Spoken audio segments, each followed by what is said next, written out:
All right, welcome back to Mzansi Welcomes the World. We're still continuing the conversation on inequality. And despite decades of economic growth, the gap between the rich and the poor has never been much wider. And according to Oxfam, the world's wealthiest 1% now owns 95% of humanity's wealth. Let that sink in. 1% owns 95% of humanity's wealth. And in Africa, billionaires have grown richer by over 56% over the last 5 years. Now, against this backdrop, Oxfam is spearheading the Tax the Super Rich campaign, which is a bold call for governments to implement fair wealth taxation as a means to confront inequality, rebuild social trust, and fund essential public services. Joining me in studio, I'd like to welcome Isobel Frye. She's the Senior Policy Advisor at Oxfam South Africa. Isobel, absolute pleasure having you on. Thank you so much for joining us. It's a pleasure to be here, and thank you so much for inviting me. No, you're welcome. Isobel, let's look at this dark picture, stark picture. Top 1% owning 95% of humanity's wealth.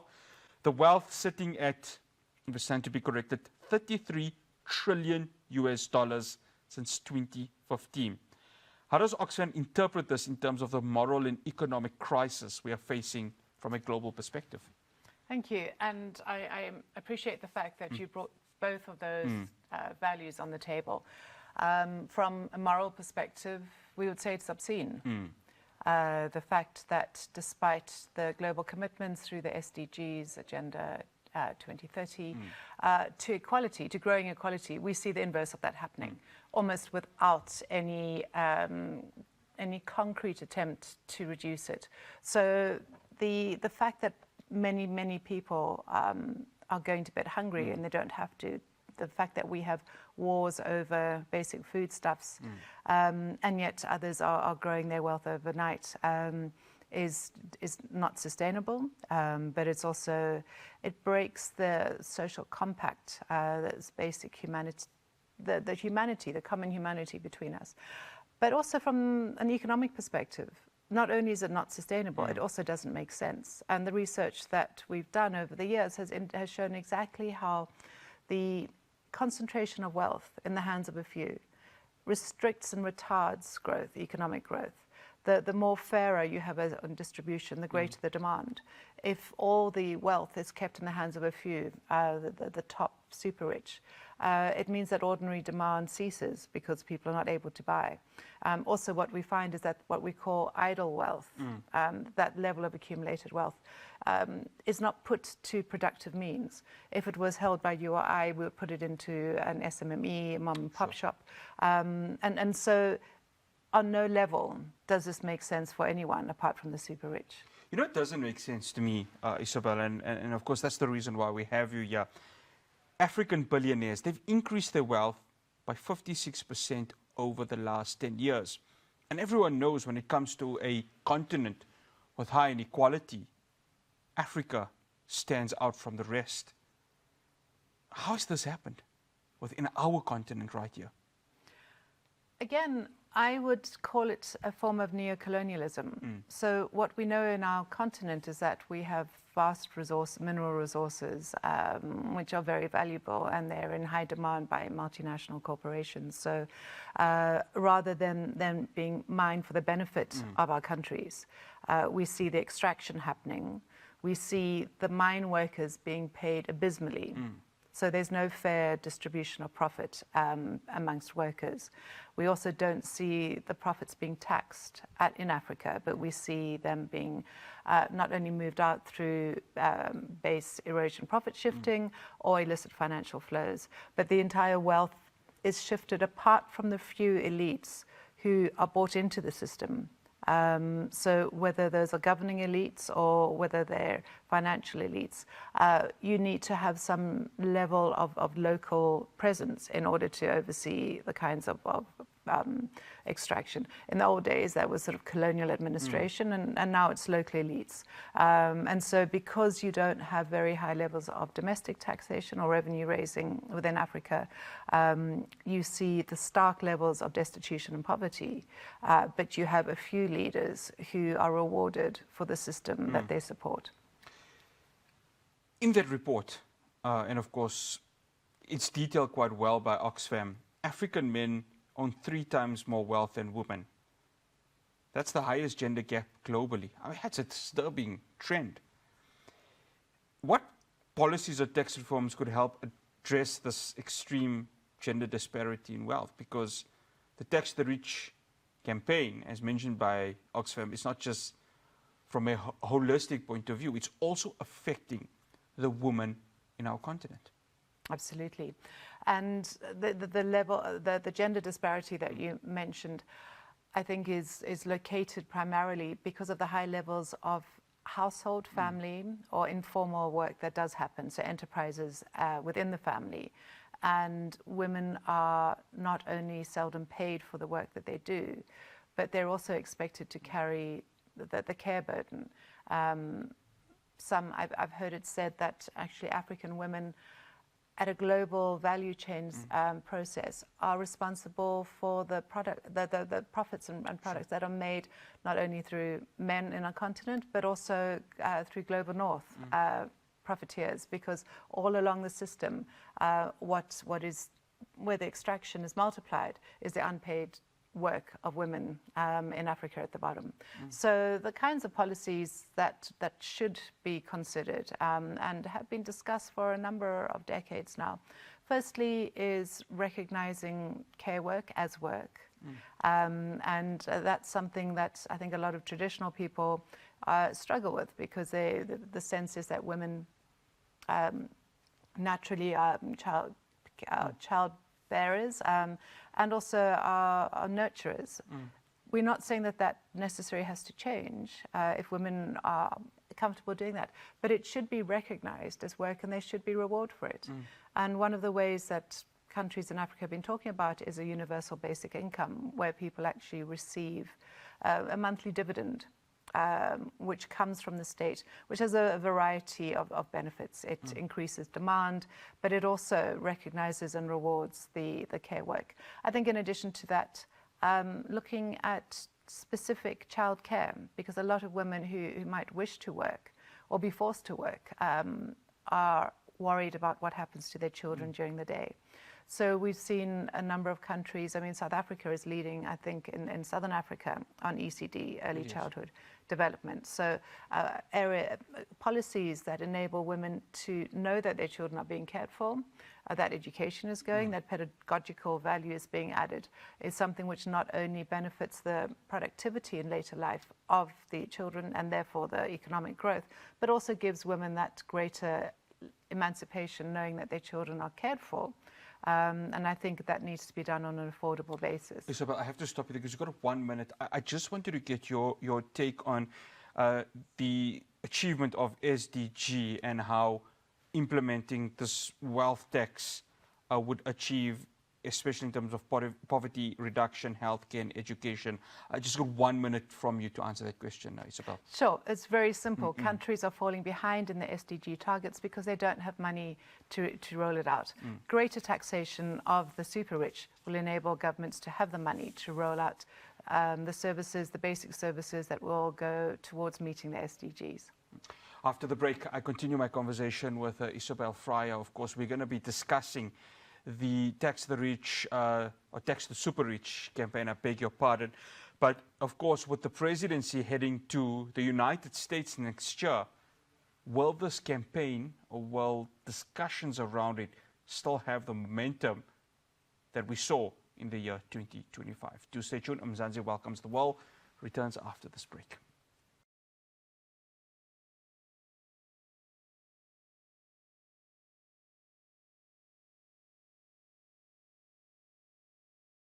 Welcome back to Mzansi Welcomes the World. I'm in conversation with Isobel Frye, who's the Senior Policy Advisor at Oxfam South Africa. Isobel, so before I had you on, I had Zakele Mtembu from the Free Market Foundation, and I'd asked him about the taxation or the proposed taxation on the super rich with regards to investment and economic stability within countries, and he said it's not a good idea to tax the super rich with regards to this.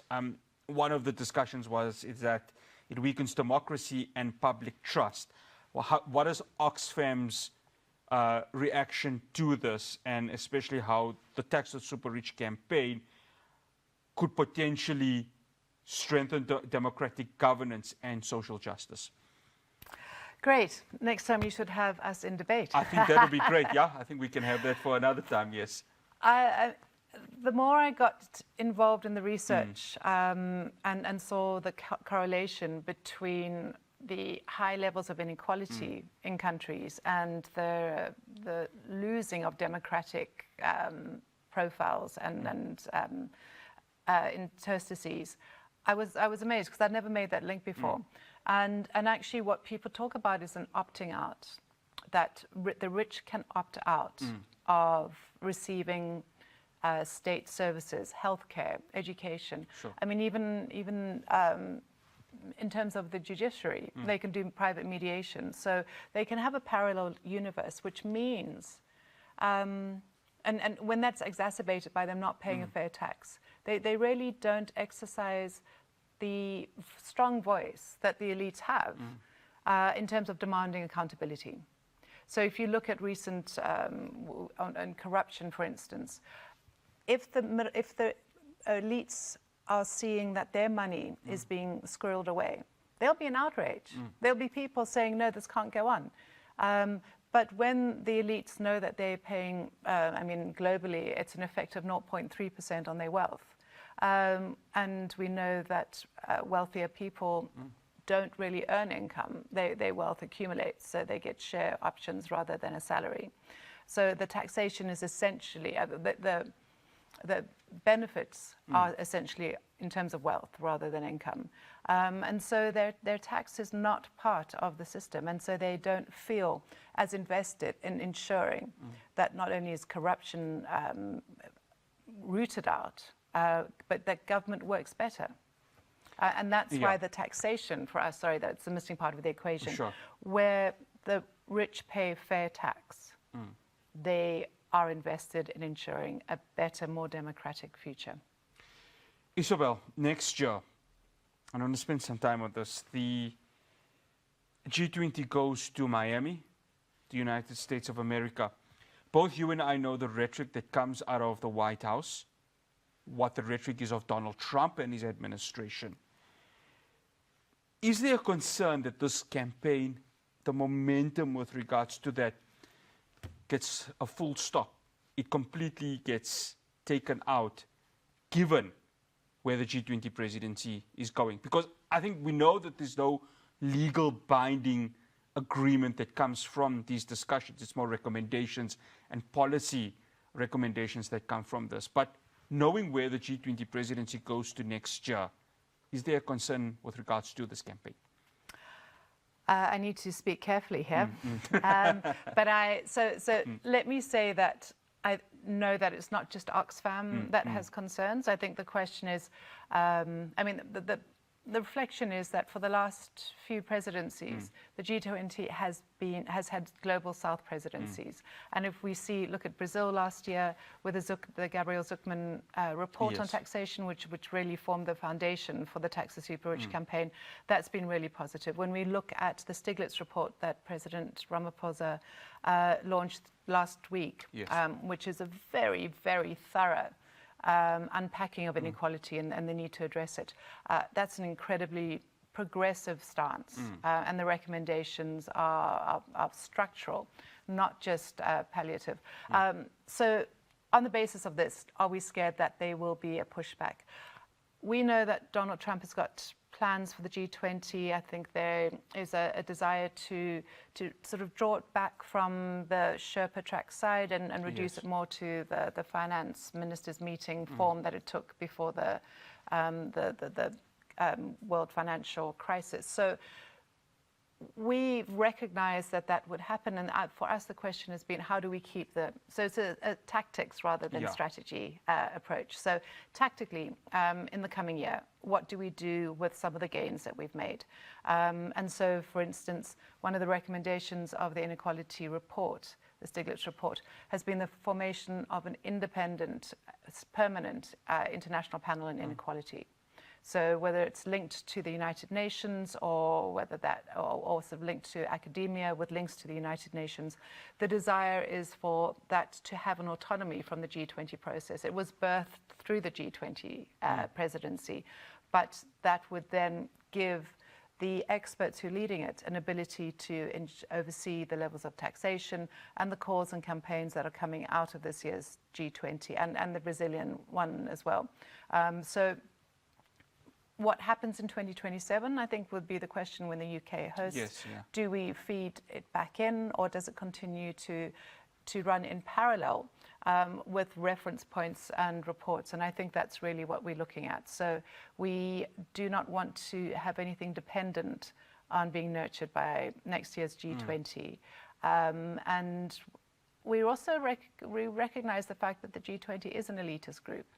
And so there are countries that are excluded. With the addition of the African Union, of course, that has expanded representativity, but it's still a number of developing country blocks and regions are excluded. So we don't believe that the G20 needs to be the permanent home, but we have seen it as being an incredibly useful springboard for these campaigns, the Brazilian campaign and the South African campaign on tax the super rich. So they will not have a stillbirth.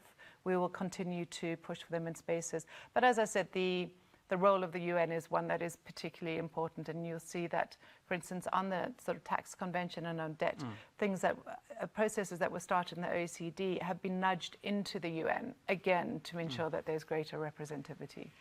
Isobel, I think we know it's obvious that what does get spoken during the G20 Leaders Summit or prior to that, it's not legally binding. I've mentioned it before in that previous question, meaning that the discussions are not incumbent on it to happen. So the billionaires, or in some cases the trillionaires, will look at this and say, oh, well, it's just another talk shop. Nothing's really going to happen because legally we are not committed to paying this tax. What is then the way forward in order to make this a reality? Because if you're an Elon Musk, if you're a Jeff Bezos, if you're any other billionaire stroke trillionaire, you're just looking at this right here and saying, nobody can do me anything because I'm not legally obliged to pay tax. Absolutely. And it is ironic, given the hours of negotiation that go into every sentence for something which is not legally binding. But I just want to do a shout out for multilateralism. Yes. Many people say, what's the point of a talk shop? I think what we've seen with the withdrawal of the US and the threats of potential withdrawal of other countries is multilateralism enables people to talk. And keeping that conversation going, in my experience, is essential for reducing the kinds of conflicts that can exist. So firstly, it's not binding, but I think that it's really important to have better representative multilateral institutions. And at Oxfam, we also say the international financial architecture needs to be much more representative of the world.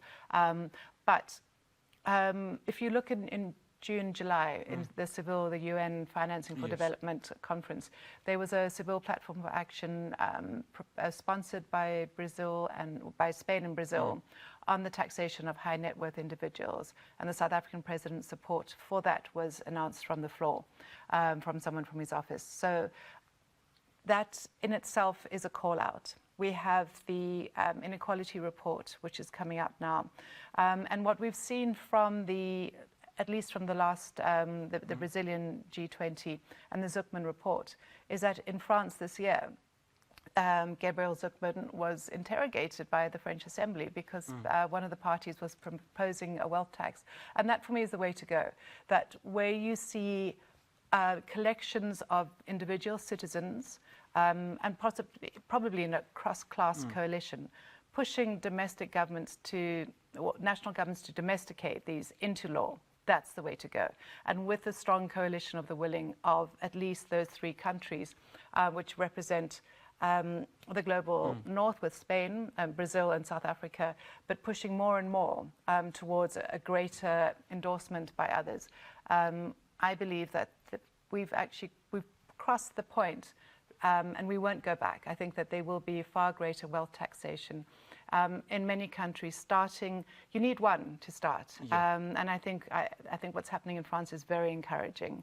I know that President Lula is very supportive of the tax super rich in his own re-election campaign. So that's always an interest. And I know that President Ramaphosa, at the launch of the inequality report last week, gave full support to the recommendations, which include not only the launch of the IPI, but also taxation of high net worth individuals. Because he recognizes that inequality is unsustainable. And the easiest way to start addressing that, not only from a signifying point, but also from an actual revenue raising point, is Isobel, taxation. I have to stop you because we've got 1 more minute left. We just saw pictures of President Ramaphosa getting that report from Professor Stiglitz. How much of that is going to define the presidency of the G20 of South Africa in 1 minute? I believe that it's a deeply significant contribution to it. Both the Sherpa and the President announced on Tuesday that of the three themes of solidarity, equality and sustainability, the report makes equality really the leading one. We know that the report is going to be introduced to the Leaders Summit. The endorsement by the President of the IPI we see as being his commitment to inequality being the lasting legacy of the G20 for South Africa of 2025. Isobel Frye, absolute pleasure having you on. Thank you so much for joining us on Mzansi Welcomes to the World. Thank you so much. That's Isobel Frye. She's the Senior Policy Advisor at Oxfam South Africa. Well, that's all we have for you here on Mzansi Welcomes to the World. If you've missed today's episode, you'll be sure to find it on our YouTube channel. From myself, Ross Patel, and the rest of the team in Johannesburg. Assalamu alaikum wa rahmatullahi wa barakatuh.